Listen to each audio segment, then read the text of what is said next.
When disaster strikes, the public turns to its leaders. We seek reassurance, we demand action, and above all, we expect honesty. Transparency, the open and accountable flow of information, becomes paramount. It is the lifeblood of trust between those in power and those they serve. But what happens when that transparency is clouded? What happens when the difficult questions are silenced and uncomfortable truths are swept aside? In the wake of the devastating January 2025 wildfires that ravaged Los Angeles, this is the question that hangs heavy in the air. The relationship between LA Mayor Karen Bass and the media has become a bonfire of its own, fueled by accusations of censorship, missing information, and a struggle for control of the narrative. Tonight, we delve into the flames. The new year brought no joy to the City of Angels. January 2025 arrived with a vengeance, unleashing a wave of wildfires that tore through the region. Fueled by fierce winds and parched land, the flames consumed homes, businesses, and dreams, leaving a trail of devastation in their wake. The city, accustomed to the threat of wildfires, found itself grappling with a crisis of unprecedented scale. As smoke choked the skies and fear gripped the hearts of Angelinos, all eyes turned to Mayor Karen Bass. Elected just weeks before the disaster, she faced the first true test of her leadership. How she responded, and how she chose to communicate with the public, would have lasting consequences. The relationship between a politician and the press is rarely harmonious. It is a dance of tension, a delicate balance between the desire to control information and the imperative to inform the public. In the aftermath of the January 2025 wildfires, this delicate dance erupted into a full-blown inferno. At the heart of the controversy were allegations that Mayor Bass's office was censoring information, choosing to present a carefully curated image of the city's response to the disaster. Press conferences, intended as platforms for open dialogue, were marred by accusations of edited footage, missing questions, and a chilling reluctance to address uncomfortable truths. One of the most glaring examples of this alleged censorship came on January 5, 2025. As the fires raged and criticism of the city's response mounted, Mayor Bass returned from a trip to Ghana. Met with a barrage of questions from reporters about the timing of her trip and the city's preparedness for the disaster, the mayor's frustration was palpable. The exchange was tense, confrontational, and deeply revealing. Yet when the footage of the press conference was later made available online, a curious thing happened.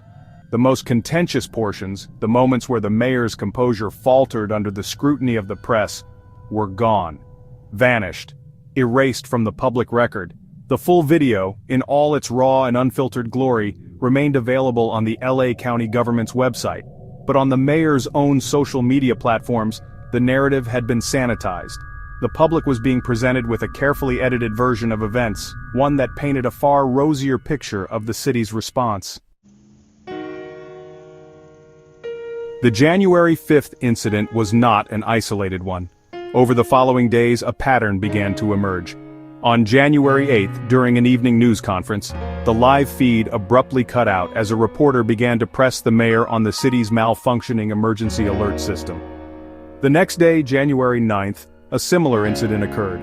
This time, the video feed on the mayor's Facebook page ended just as a reporter began to ask about allegations of inadequate resources and staffing shortages within the LAFD, and on the morning of January 10th, the entirety of the Quanda portion of the mayor's wildfire news conference was absent from her social media platforms. Once again, the full videos were available on the county website, but the discrepancy was undeniable. Someone, somewhere, was making a concerted effort to control the flow of information. The Los Angeles Times, in a scathing editorial, condemned the mayor's actions, calling the omission of these critical exchanges a sanitization of the mayor's image and a dangerous precedent for transparency in government. The public deserves to see their leaders tested, the editorial argued. They deserve to witness how those in power respond to difficult questions, to scrutiny, to accountability. The Times was not alone in its condemnation. Across the city, and indeed across the nation, eyebrows were raised. Journalists, academics, and ordinary citizens alike expressed their concern over the implications of this apparent censorship. The controversy surrounding the mayor's handling of the wildfire crisis reached a fever pitch with the abrupt firing of LAFD Fire Chief Kristen Crowley. A respected veteran of the department, Chief Crowley had been openly critical of the city's response to the disaster. In particular, she had raised concerns about alleged budget cuts that had led to staffing shortages and a lack of essential equipment. Crowley also claimed that the city had downplayed the true scale of the disaster, alleging that as many as 100,000 residents had been displaced by the fires, a figure significantly higher than official estimates. Her dismissal, coming on the heels of the censorship allegations, sent shockwaves through the city. Was this a move to silence a dissenting voice? A way to quash criticism and maintain control of the narrative? The public demanded answers. Facing mounting pressure, Mayor Bass defended her actions, denying any wrongdoing and maintaining that her administration had been transparent throughout the crisis. She dismissed the allegations of censorship as baseless and accused the media of sensationalizing the issue.